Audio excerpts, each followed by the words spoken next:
as duas colunas de bronze que estavam na frente ali do templo de Salomão. Muita gente me pergunta, o que tem a ver isso com a maçonaria? Porque, de fato, essas duas colunas são muito usadas na simbologia e na arquitetura maçônica.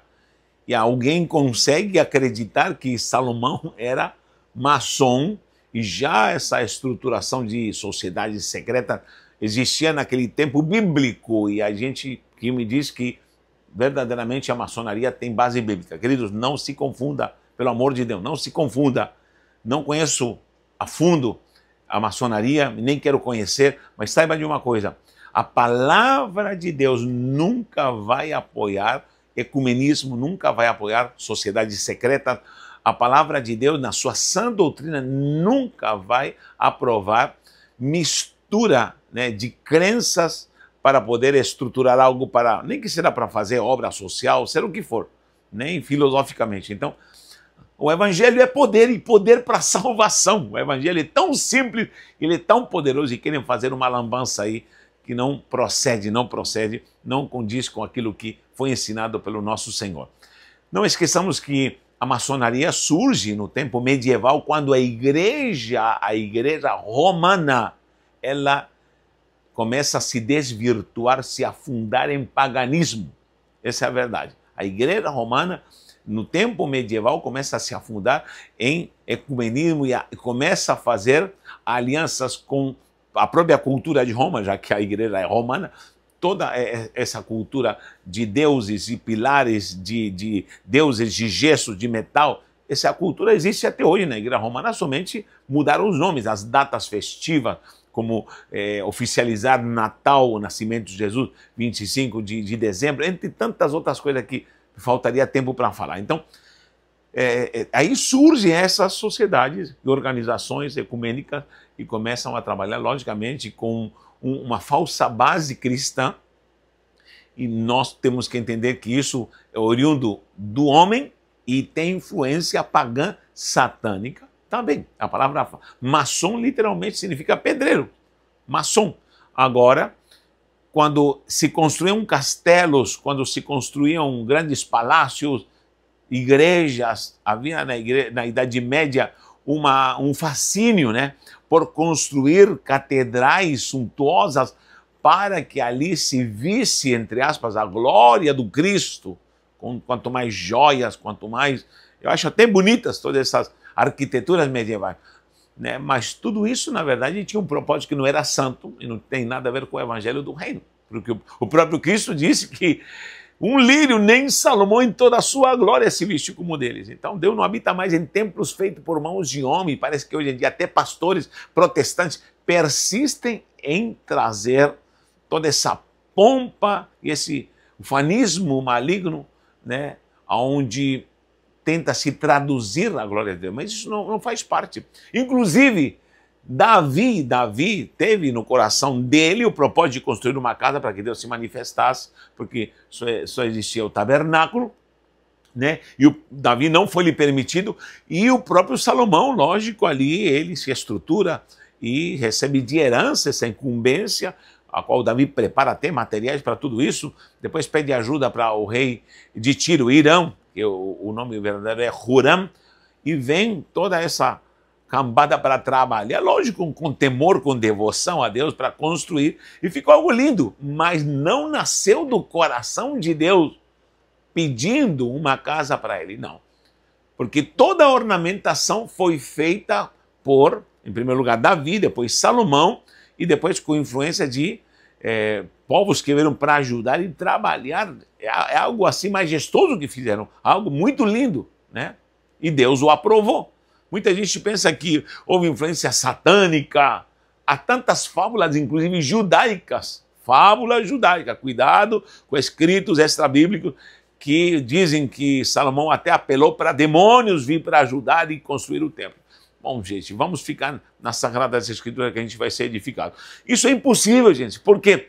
Porque não esqueça que a glória de Deus se manifestou. Embora, repito, o próprio Davi e Salomão, eles desejaram e ficaram imbuídos de fazer toda essa construção para sacrificar a Deus, e Deus aprova. a prova, mas não foi feita segundo os desígnios de Deus, porque diferente do tabernáculo, o próprio Moshe, ali o Moisés, ele recebe de Deus as medidas, como nós já estudamos aqui, aulas preciosas, inclusive te convido para estudar a matéria do tabernáculo, para você ver quanta coisa Deus demandou preciosa ali no tabernáculo, entre colunas, ouro, prata, entre cortinas, tanta coisa maravilhosa.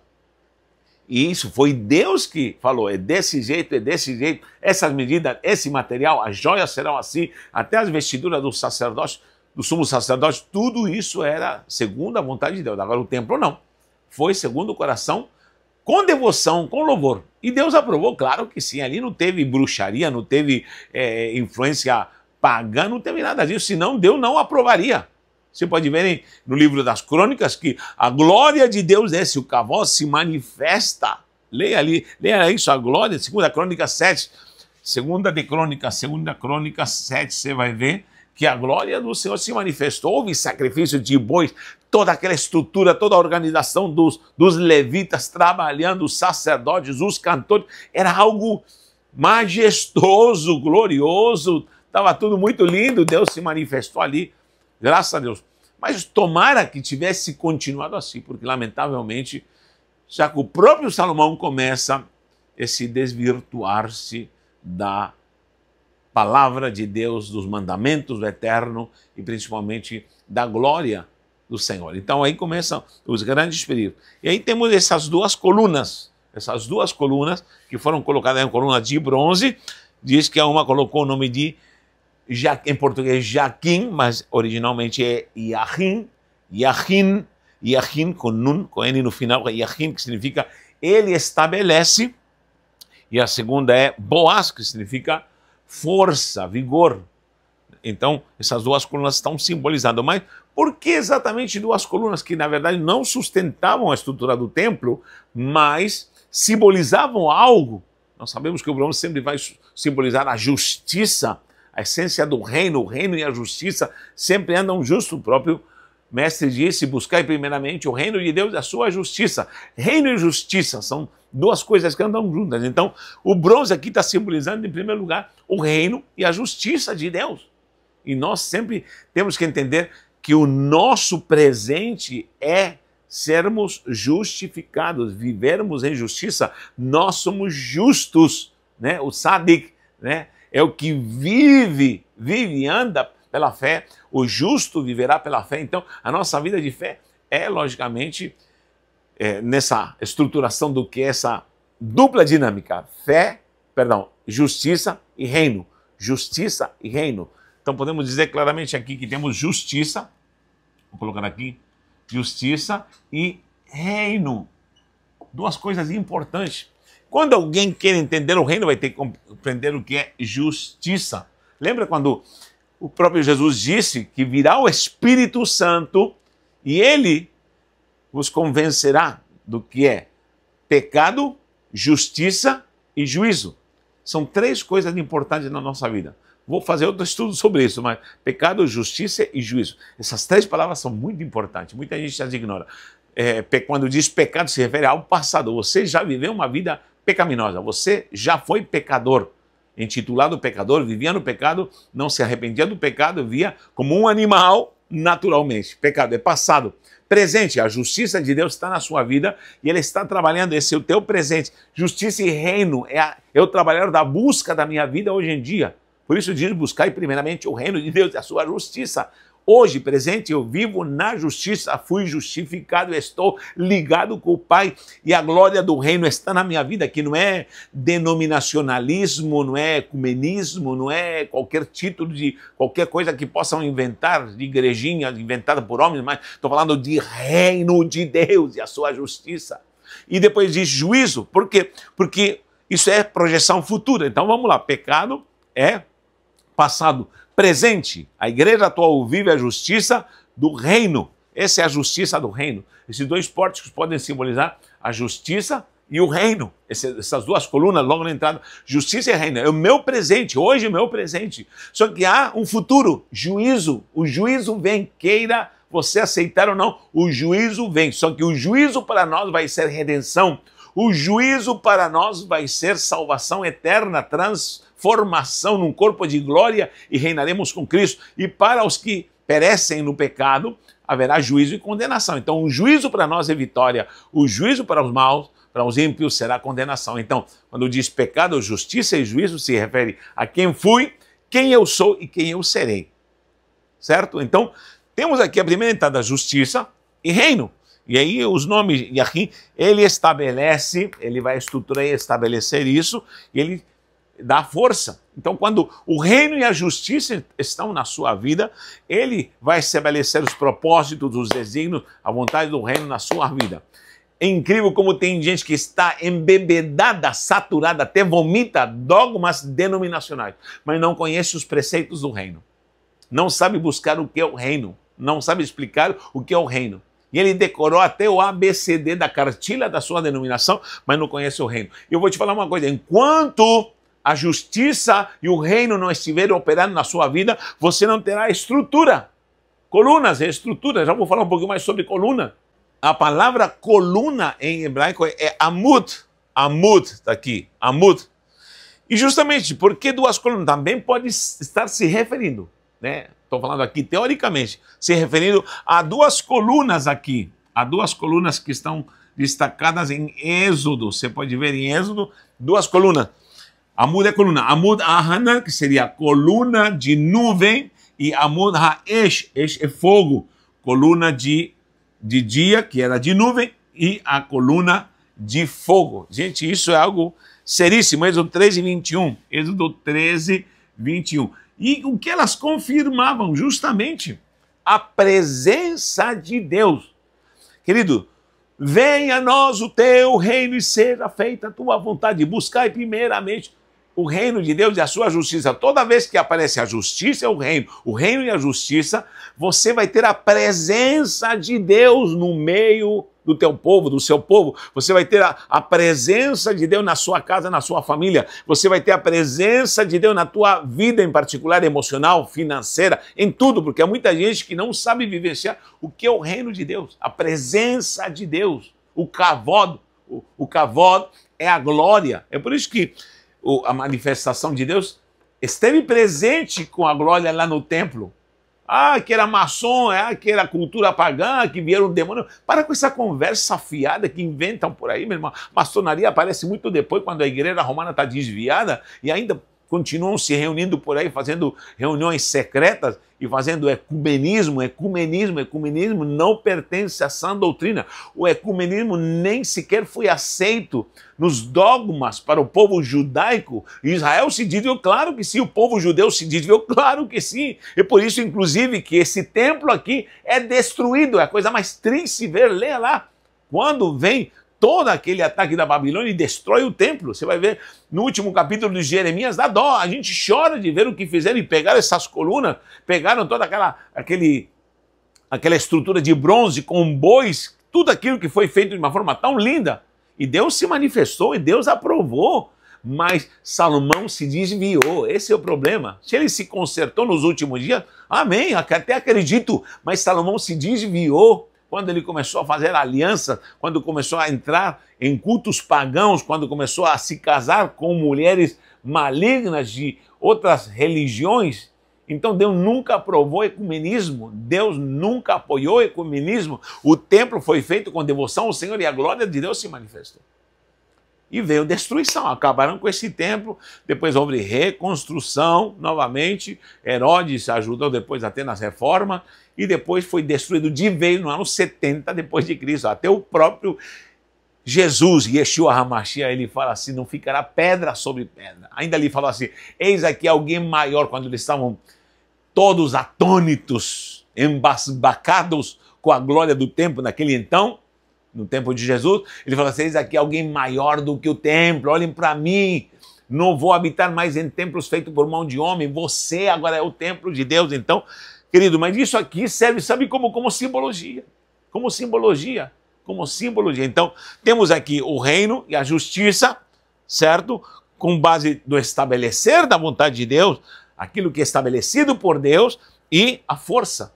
Toda pessoa que vive em justiça e reino tem estabelecida a vontade e os princípios do reino, da vida que é vida com Deus e é eterno na sua vida, no dia a dia, no cotidiano, no modus operandi, os modos de viver dessa pessoa, estilo de vida, está impregnada com a glória do reino.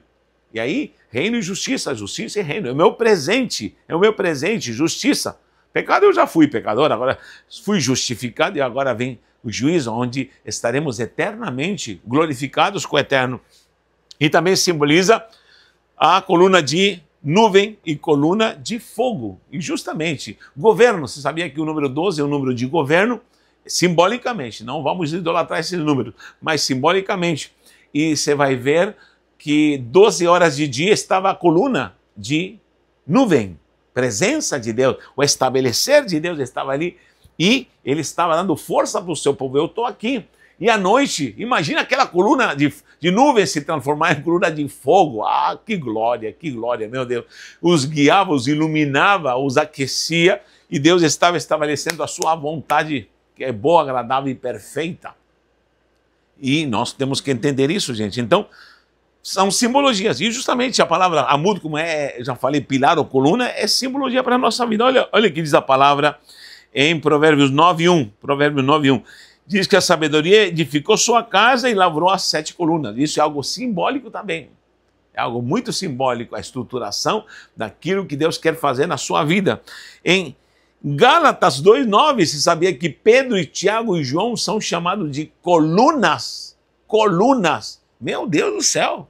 Como eram os caras? Você sabe que dos tantos que havia 70, havia 12. Dos 12 havia 3. Pedro, Tiago e João.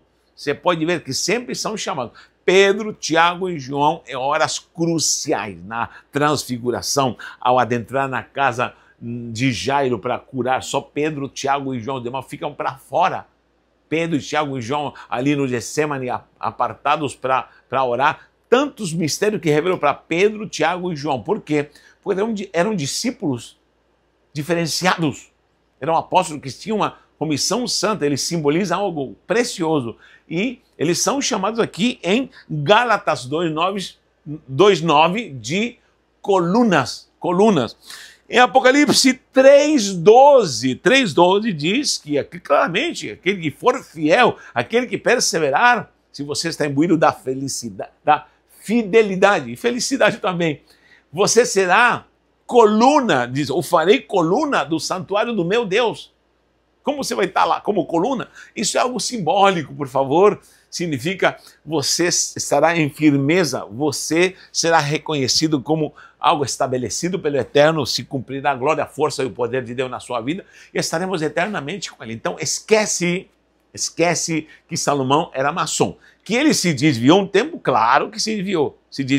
E que essas colunas são exatamente da maçonaria, não. A maçonaria pegou esses símbolos que são bíblicos, estão no contexto bíblico, e são propriamente do templo, e eu creio que hoje nós não temos que andar fazendo o templo de Salomão por aí, como muita gente está fazendo, né? Acho até lindo, mas isso não faz parte da doutrina. Agora, eu vou te falar uma coisa. Hoje em dia, a igreja precisa conhecer toda essa simbologia. Lamentavelmente, a maçonaria pegou esse símbolo, como também os espíritas pegaram símbolos e pregam um evangelho segundo Allan Kardec, mas não tem nada a ver com o nosso evangelho. Ou seja, cada um pode pegar coisas bíblicas e fazer e inventar o que ela quiser. Você vai ver todas as religiões pseudo-cristãs, todas elas são heréticas, as pseudo-cristãs são heréticas, mas todas usam a Bíblia como simbologia. E vou citar Mormon, Testemunha de Jeová, usam a Bíblia e usam a simbologia. Então, não há culpa em termos duas colunas que simbolizavam algo, porém, são usadas de uma forma totalmente enganosa, que não tem nada a ver. Enganosa por quê? Porque onde há ecumenismo, cuidado, onde há ecumenismo, de 12 passos para trás, onde há ecumenismo, porque o ecumenismo nunca foi aprovado nem no passado e nem na doutrina cristã, tá bom? Nós não fazemos parte do ecumenismo. E, lógico, a senhora Igreja Romana adora o ecumenismo e gosta que todo mundo venha, as saias, se curve as saias, né, do Santo Papa, entre aspas, e todo esse movimento ecumênico que está trazendo tantas culturas ocultas e tanta coisa que até os dias de hoje todo mundo, a nova ordem mundial já com certeza é envolvida e comprometida, influenciada por todo esse movimento que começou na Idade Média. Queridos, nós precisamos louvar a Deus em primeiro lugar porque a palavra nos dá simbologias preciosas que podemos usá-las agora aplicando a nossa vida de fé. Então não vai começar a fazer coluna na sua igreja lá, não. Pelo amor de Deus. Viva isso como algo simbólico, espiritual, mas tenha a estrutura do que é a doutrina e a palavra para você ser edificado. Te convido novamente para estudar conosco. Na descrição do vídeo está o link. Venha conhecer mistérios, porque o Senhor quer trabalhar na sua vida, tá bom? Muito obrigado, um abraço e um beijo no seu coração.